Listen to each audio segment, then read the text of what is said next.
myself Swapnil Bose from Shakti Vidya Niketan Malda. During the last lecture of General Science, we have studied the diversity and classification in animals. In that, we have seen the different types of animals having different structures in their body. Okay, so there is one table which is given on page number 23. Try this. Observe the animals in your surrounding. Make a list of their names.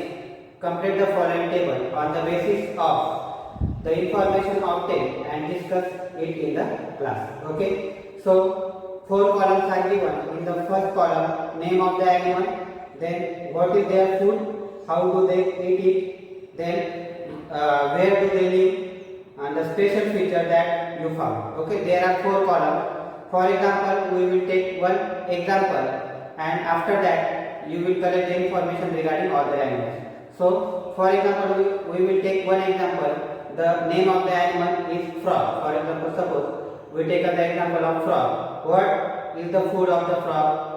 Cockroach or grasshopper. Okay, grasshopper is the food of the frog. How do they eat? Now you know that frogs eat its prey or the insect with the help of tongue. Okay, so the tongue of the frog is sticky, means the sticky substance is present on the tip of the tongue. Okay, and when that frog wants to catch the insect, it withdraws its tongue, and due to sticky substance, the prey or the grasshopper sticks to the frog's tongue, and it gets withdrawn once again inside, so that it is the eating habit of the frog. Now third one, where do they live? Now you know that frogs are able to live in water as well as on land. The special feature that you found. What is the special feature in frog? They have a sticky tongue to catch the insect. Okay. So due to the sticky tongue, they are able to catch the insect very easily. Okay. Like that, you will collect the information regarding other animals which are present in your surrounding. Understand? Now, one activity is there on page number 24. Take a drop of water from a puddle or lake and place it on the glass slide. What is glass slide? Is one type of instrument. Okay. So there is a rectangular slide of the glass. On that slide, you will take a drop from puddle or lake. Okay, so put a drop of water,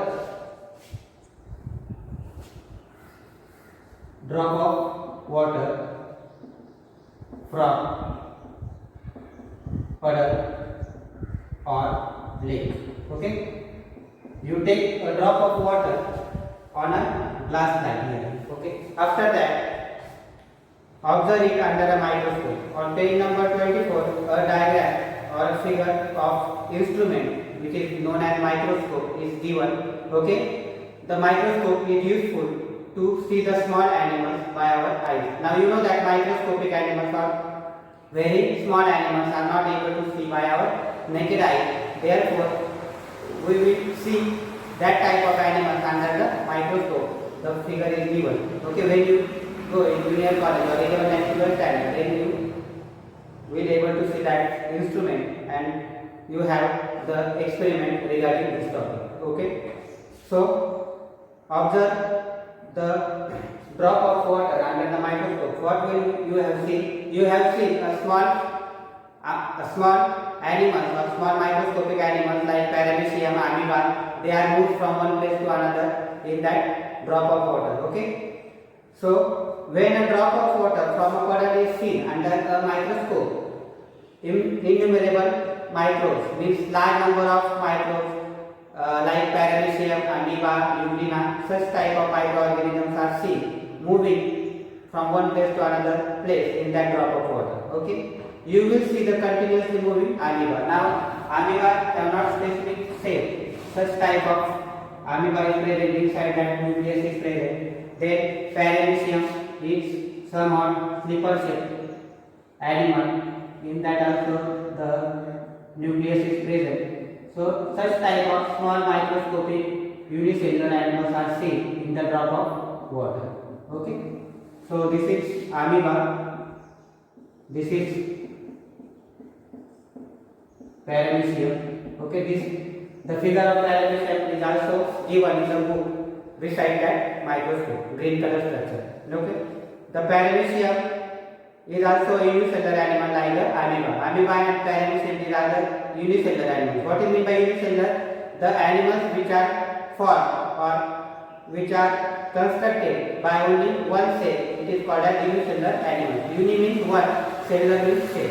So the animals which are formed by only one cell, they are called as unicellular animals. While a horse, deer, tortoise, human being, camel, these all are multicellular animals. Means huge animals are multicellular. They are made up of more than one cell. Okay, they are called as multicellular animals. So according to the number of cells, the animals are of two types. First one is unicellular and second one is multicellular. Understand? So unicellular and multicellular. In unicellular, one cell is present, and in multicellular, more cells. Okay. So these are the two types of animals on the basis of number of cells, unicellular and multicellular. Now, what is the chain of bones in the center of our back called? Now, you know that when you feel or when you touch the back side of our body, there is a chain of bones which is present from the neck region, means below the head, from the neck up to the hip. Okay. In that portion, there is a continuous chain of the bone which is present back side. So, what it is called? It is called as vertebral column. Vertebral column. Or it is also called as backbone. Okay. So the back side from the neck region up to the hip region, the continuous chain of the bone is seen. So it is called as vertebral column or backbone. Animals with a vertebral column and those without it form two groups. Now the animals with vertebral column, they are called as vertebrates. Now human beings are vertebrates because in our body on the back we have seen that a chain of continuous bone from the neck up to the hip region. So the animals having vertebral column, they are called as vertebrates, and the animals without vertebral column are called invertebrates. Understand? So vertebral column, backbone is present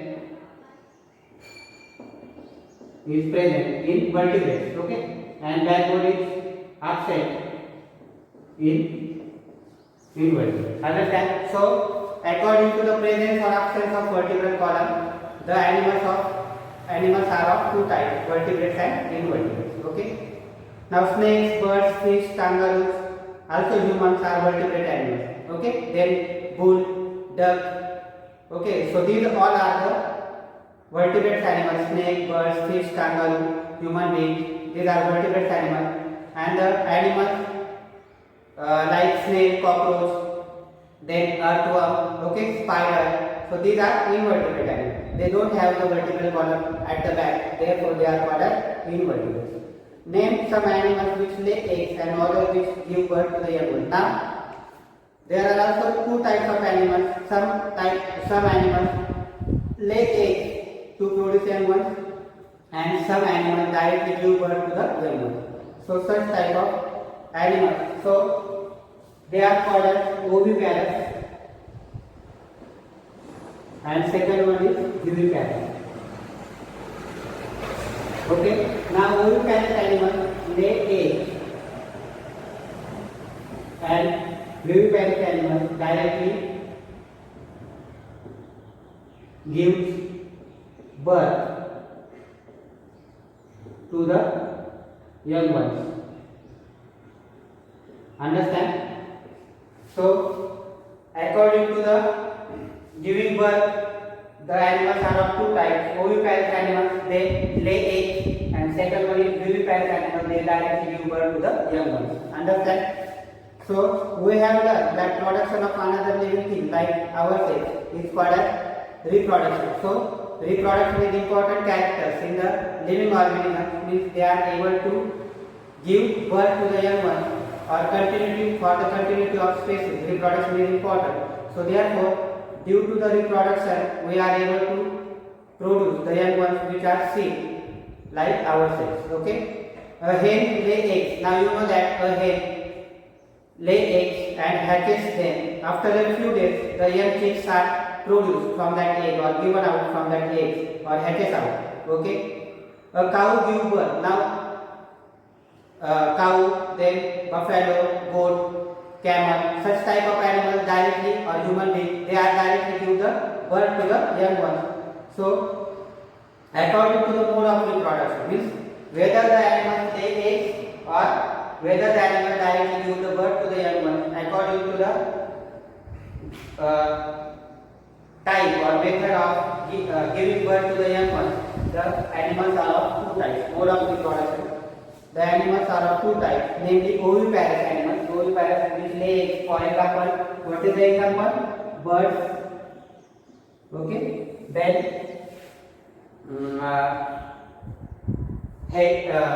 birds here also. Some snakes also lay eggs. Okay. So these are the animals of examples of oviparous animals. Viviparous, human beings. After that, camel, then cow. So these are the examples of viviparous animals. They are directly giving the birth to the young ones. Understand?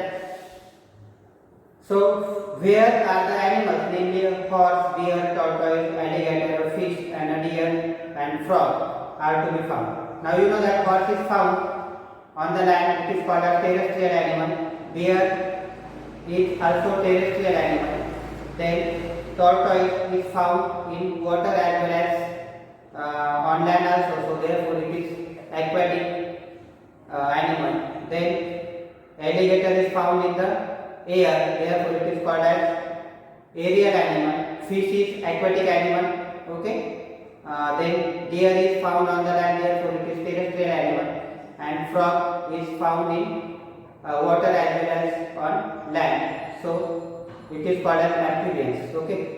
According to their habitat, animals are usually classified into terrestrial and aquatic animals. Now, according to habitat, habitat means what? Living place. Whether the animals live in water or they are present on the land. So, according to the habitat of the animals are of two types. Which are the two types of animals?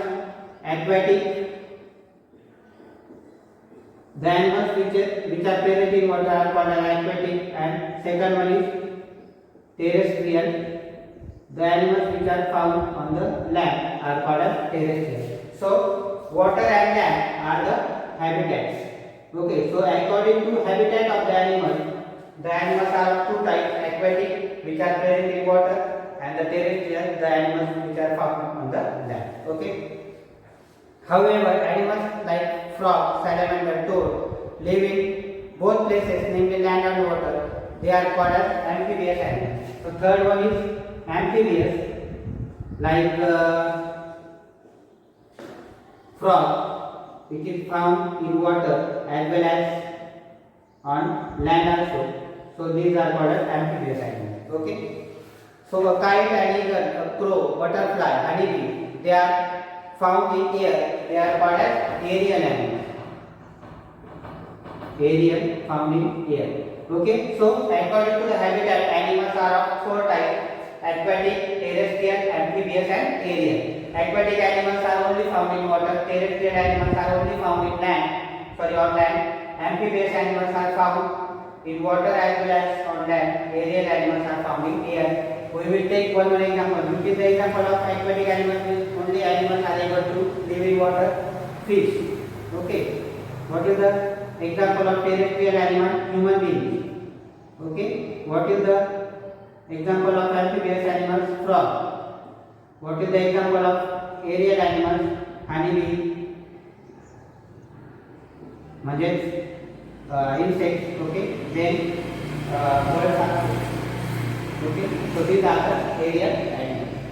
So according to habitats, the animals are of four types: aquatic, terrestrial, amphibious, and aerial. So from the number of cells, we divide the animals of two categories: unicellular In the presence or absence of vertebral column, the animals are of two types. Vertebrates means vertebral column is present in vertebrates, and second type is invertebrates, in that vertebral column is absent. Then on the basis of mode of reproduction, the animals are of two types, oviparous and viviparous. Oviparous means the animals which lay eggs, and viviparous means they give directly birth to the young ones. Then on the basis of habitat, the animals are of four types: aquatic animals, terrestrial animals, amphibious animals, and aerial animals. Aquatic animals means animals are which live only in water. Example, fish. Terrestrial animals means animals that only live on the land. They are called terrestrial animals. Example, human. Then cow, buffalo, goat, etc. Then amphibious animals, the animals which are able to live in water as well as on land. Example is frog. Then fourth one is aerial, means the animals which live in the air. Example, insects and birds. Okay. So these are the different types of animals according to different characteristics.